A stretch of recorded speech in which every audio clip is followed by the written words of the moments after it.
Hello, YouTube. Czechoslovakia had very capable gunsmiths and designers of weapons.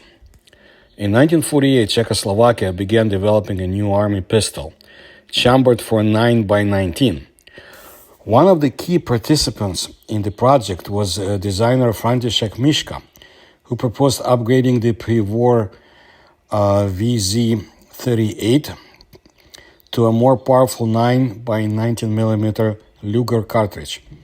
However, the military rejected his idea, and the Kratachvil brothers continued the work. This pistol had a double-acting firing mechanism and automation using recoil energy with a short barrel stroke. The barrel locking unit used an original scheme with a pair of rollers, borrowed from the German MG-42 machine gun.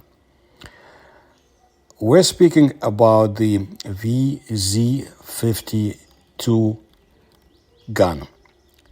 Now, due to the entry of Czechoslovakia into the Warsaw Pact organization, it was decided to upgrade the new pistol to the 7.62x25 cartridge, standardized within the Warsaw Pact. The modernization of the pistol for this cartridge was carried out by Jiří Čermák, already at the factory in Ugorsky Brod. In 1952, the pistol, which lost the ability to fire self-cocking during refinement, was adopted by the Czechoslovak army under the designation VZ-52. This VZ-52 pistol is one of the most extraordinary examples of personal short-barreled weapons. The VZ-52, which was in service until the mid-1980s, was not particularly popular with the army for a number of reasons. Firstly, the Czech 7.62x25 caliber cartridges were designed primarily for the M25 submachine guns and had an excessively powerful powder charge for pistols. As a result, with heavy use of VZ-52 pistols with such cartridges, they eventually developed cracks in the frame and in the bolt at the locations of the locking assembly. Well, the rather harsh recoil combined with the not very comfortable shape of the handle and did not contribute to the popularity of these pistols.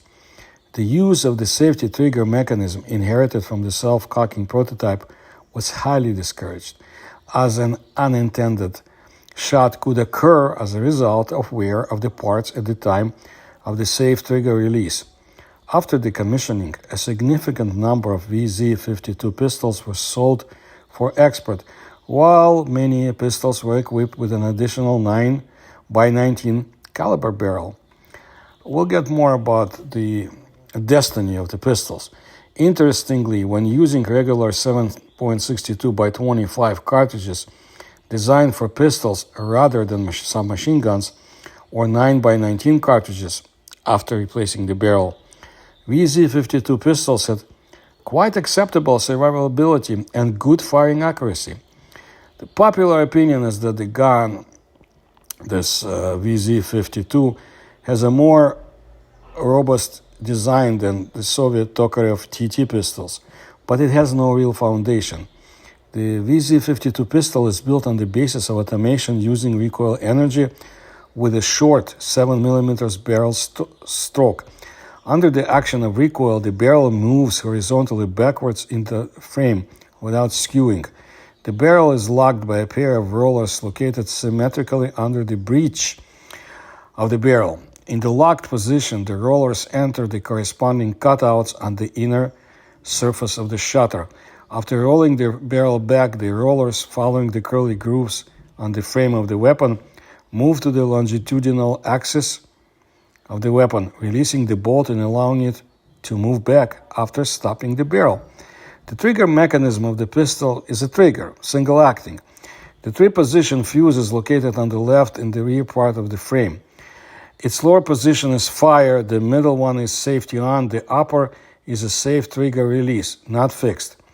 The sights are open, unregulated. The cheeks of the handle are made of bakelite and are attached to the handle by means of a U-shaped bracket made of spring steel. Pistols used in the Czechoslovak army had a matte gray phosphate coating. Before being sold for export, many decommissioned pistols received a black blued coating. The VZ-52 pistol was produced from 1952 to 1955 with a total of about 216,000 copies produced or manufactured. It remained in service with the Czechoslovak army for more than 30 years until it began to be replaced by the VZ-82, an upgraded version of the Makarov pistol. Unlike other weapons of the Warsaw Pact countries, which were generously distributed around the world to help the fighters of various liberation fronts, etc., the VZ-52 pistol was practically unknown in the West. A small number of these pistols were supplied to Cuba at one time, and some surfaced in the Middle East. Compared with the Czech ZB-26, which almost became the most widespread pistol in Africa, this VZ-52, not a lot. In 1993, after another coup in Grenada, U.S. troops invaded. Among others, they had to fight with a limited contingent of Cuban construction workers. It was from these Cubans that 8 VZ-52 pistols were captured as trophies, the first to reach the United States.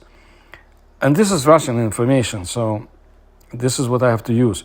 The pistols caused quite a sensation. They were practically unknown. Well, in 2006, Slovakia transferred 792 VZ-52 pistols to the Afghan army as military aid. Today, this pistol can be found in the civilian markets, where it is valued for its historical significance and powerful cartridge. This VZ-52 pistol is not just a weapon, but a symbol of the bygone era. Its unique design and powerful cartridge have made it one of the most interesting examples of the small arms of the 20th century. Today, it continues to live in collections, in museums, reminding of the times when engineering thought knew no boundaries.